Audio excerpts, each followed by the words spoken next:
Okay, so this is Lego Mormon.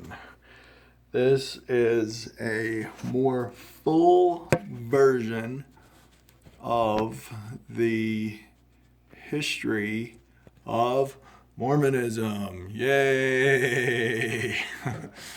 So, or in other words, a good way to take a break from work for a couple hours and splash a bunch of these blocks on a table in the mountains to kind of explain something that's very critical, especially nowadays as it relates to millions of people, especially as it relates to my line of work, as I find myself sharing this story more and more, especially with families and companies moving into the Utah area.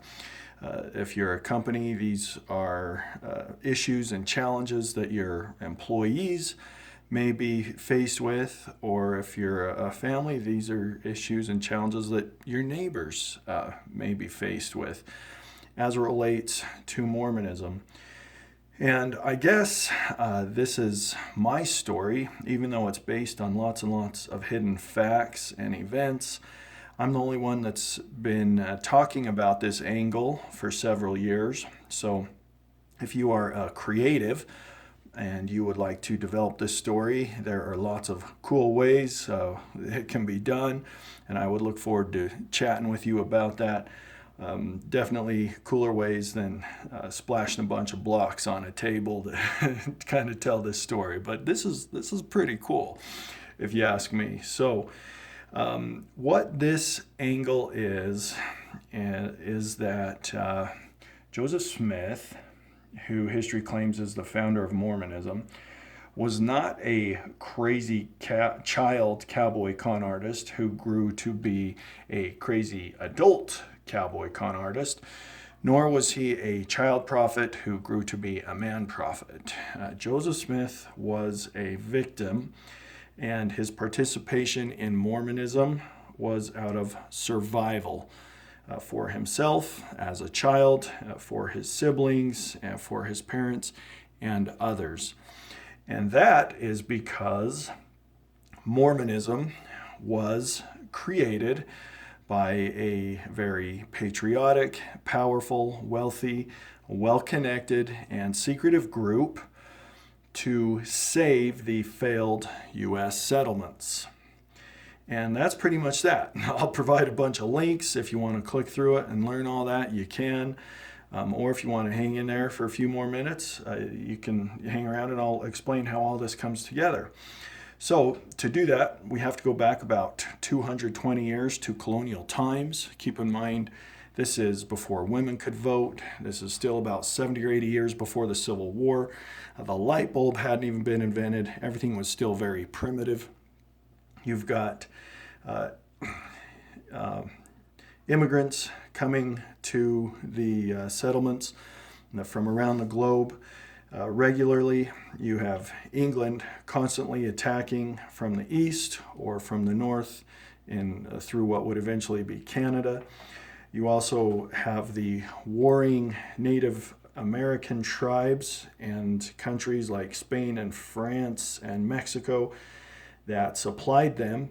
And these countries are a lot different today than they were 200 years ago, but back then they were basically able to exploit the Native Americans to do their fighting for them and slaughter any of those small wagon trains that tried going to the West, as these countries pretty much controlled all of the Western continent.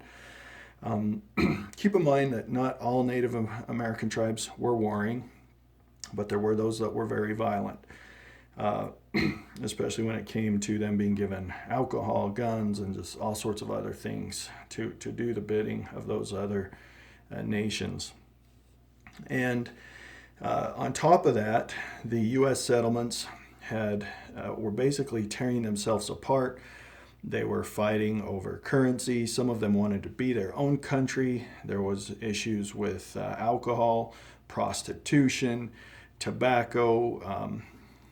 New churches were popping up all the time, and all that was especially critical because the settlement's economy was built on the backs of men and women and child slaves. And there were already settlements who had recognized the horrors of slavery and had abolished it, and yet there were still others that wanted to keep that horrible practice going. So, and this is still 70 years before the Civil War, so that shows what kind of devastation and destruction was already on the settlement's doorstep.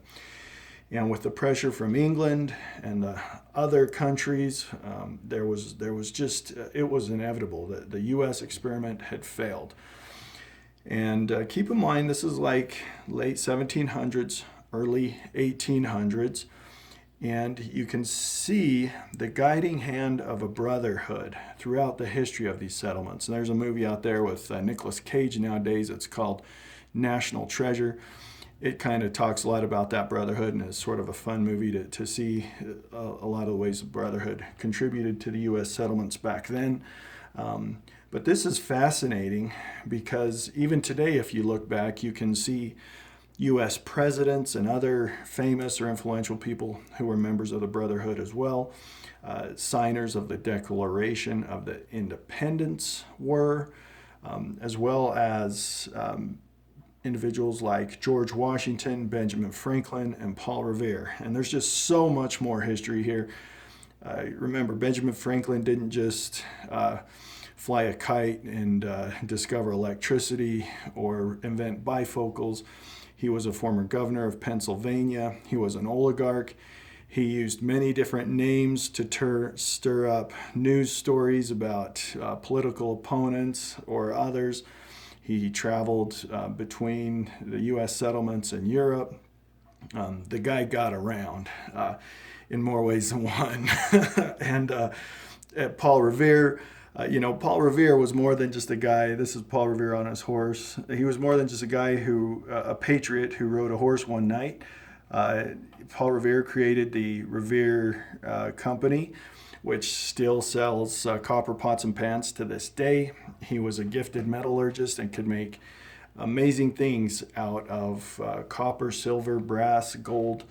And that's interesting because he was alive during the same time that some of the critical people involved with Mormonism were, and yet interesting copper and brass and gold objects also show up in Mormonism's history. So that's kind of a interesting or fun tie-in there. But you can kind of see how as there were different political parties and groups and factions within factions, you can still kind of see that within the greater umbrella of the Brotherhood, there was sort of the story developing that the way to save the failed USA was to create a following that could penetrate the West and pave the way for the armies of the U.S. and more settlers so that more states could be formed. And that's critical because if you look within the history of the U.S., you'll see that there was a time in the beginning when states were being formed about one every year for about the first 20 states. And then there's a block where no states were formed for about 20 to 25 years, and then more states started being formed. And that block of time is exactly the same time that the beginnings of Mormonism took place. So that's very interesting. But we'll talk more about that. And so you can kind of see this story developing within the Brotherhood that a following needed to be created to penetrate the West, to pave the way for the armies and more settlers, and so that more states could be formed. And this story started to develop. This story often involved similar themes.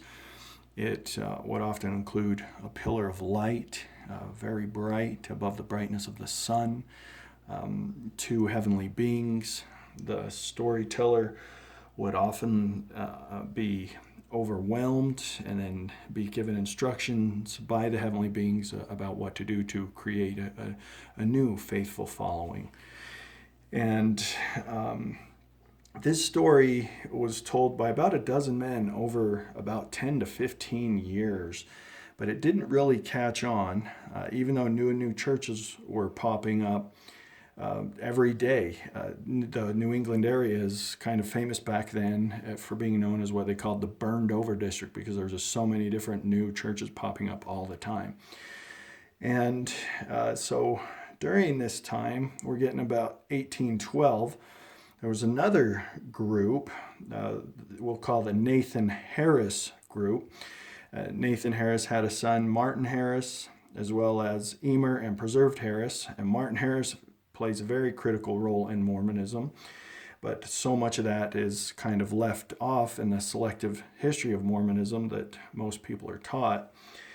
But about this same time, we're coming up on 1812, Martin Harris is very patriotic. He's very dynamic. He wants convinced people to donate money to help the Greeks fight the Turks, even though the Harrises were very wealthy themselves and controlled hundreds of acres of productive lands.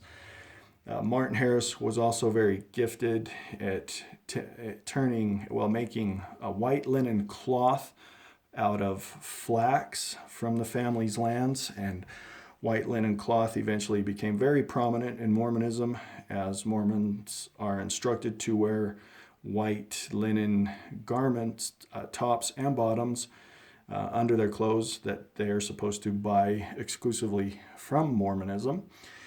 And so many more stories about Martin Harris.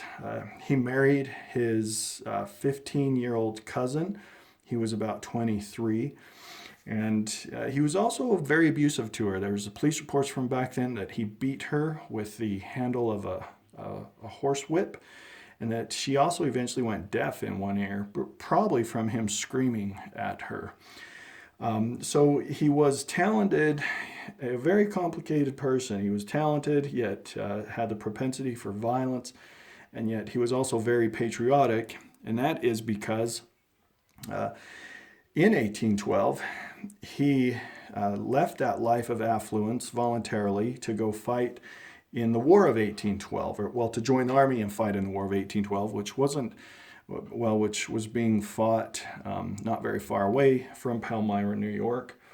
But he did that nonetheless, and that was important because he and his family, he pretty much grown up in Palmyra. His family had lived there for more than 20 years. And when the War of 1812 ended a few years later, he was recognized as an honored war veteran.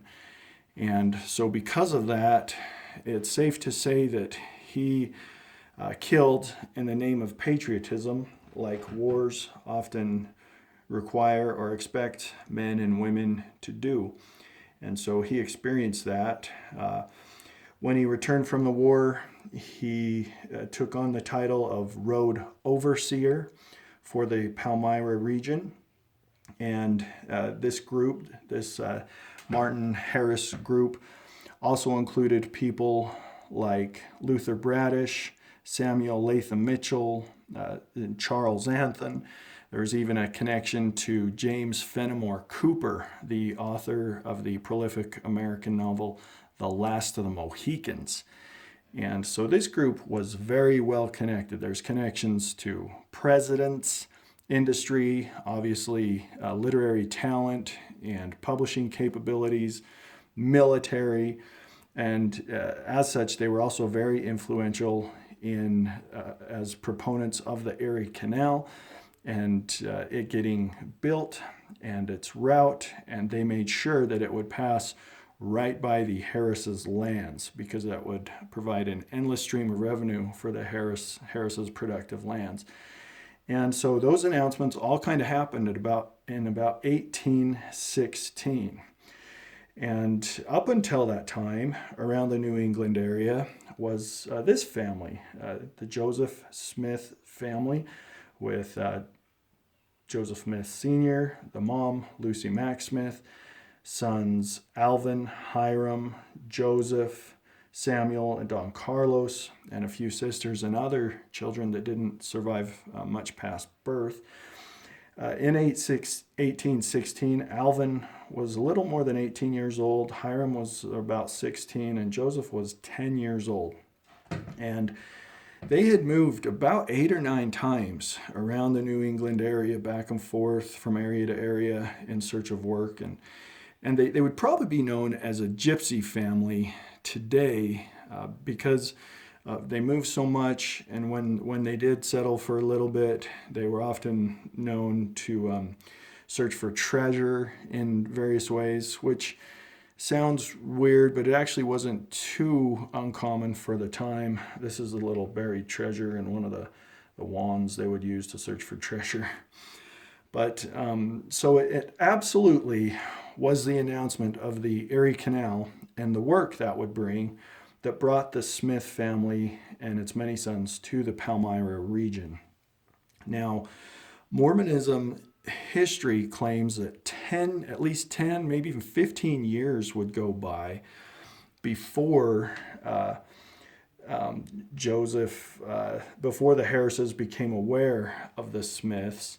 It's a fairly long time period that it claims happened, when in reality, Martin Harris was probably aware of the Smiths within days of their arrival to Palmyra in 1816, if not even before that, because they rented a very primitive cabin that was less than a mile from the Smiths' lands. And, Harris probably built the cabin they rented, or once owned the cabin they rented, or he knew the owner, literally less than a mile away in such a primitive area they could practically see the smoke from each other's chimneys. So if he didn't know about them within days of their arrival, they absolutely would have met because of his involvement with the Erie Canal and their likely work on helping dig the Erie Canal. So there's no way, especially because it took 7 years to complete the Erie Canal from its beginning to its end at the Port of New York, that there's just no way that much time went by before the Harrises were aware of the Smiths, especially because the Harrises were known for hiring men and boys in Palmyra to work on their lands. So there's just no way they didn't know about the Smiths. So that's interesting, but it seems that this Harris group, with its literary connections and capabilities, started to realize that this story wasn't getting it done, that more was going to be needed, and that perhaps the voice of a child or the voice of a young man is what was going to be needed to build this following. And so Harris started to groom Alvin Smith to be the voice of what would become Mormonism. But because Alvin Smith was older than 18, he had access to the meetings and ceremonies and get-togethers that the Brotherhood would have, and he would become familiar with so many of the stories that Mormonism sort of takes credit for, or that are involved or a part of Mormonism in a lot of ways. And Alvin, being a little headstrong, started to resist Harris's grooming. And because by then Hiram was older than 18, Harris switched and began to groom Joseph. And that's why Joseph, when he was 14, began telling the stories that he did. And now a few years go by, and shortly before Joseph turned 18, Alvin seemed to interfere with Martin's grooming of Joseph. And because of everything that had gone on to this, and that the entire country was at risk and still in desperate need of a way to be saved and to win the West and be saved, Martin Harris ordered the murder of Alvin Smith, and that was carried out. With that, Martin was able to control Joseph with threats and probably a few promises too.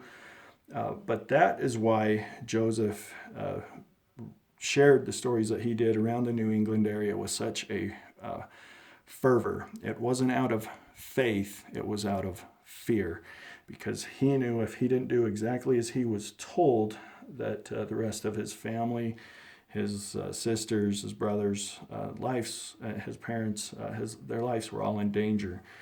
And so tell that story he did.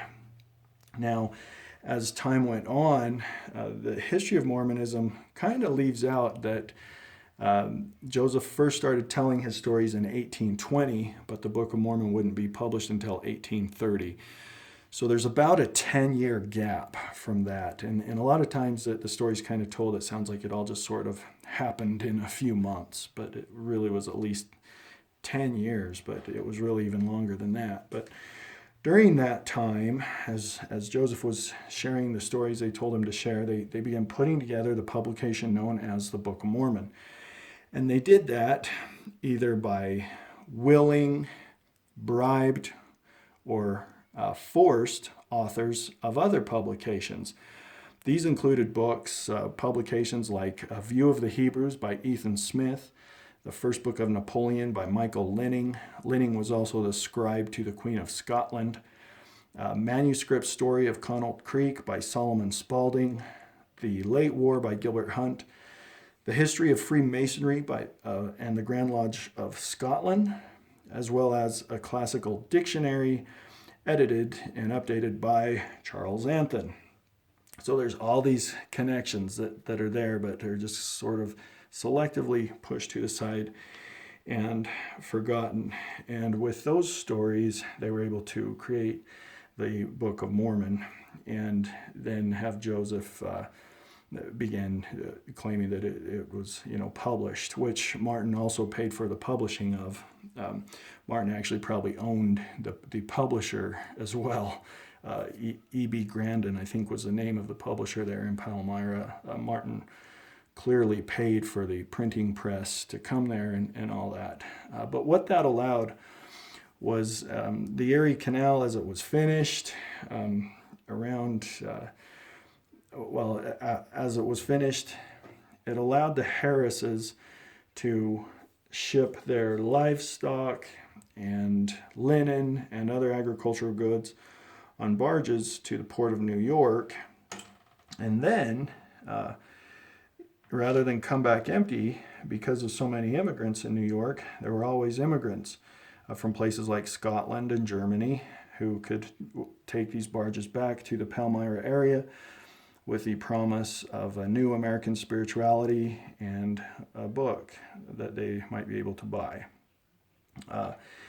And that went on and on and on, and really provided the Harrises with an endless stream of revenue and people to grow Mormonism, starting in that Palmyra area. And eventually Mormonism did get so large that they built a city in Nauvoo, Illinois.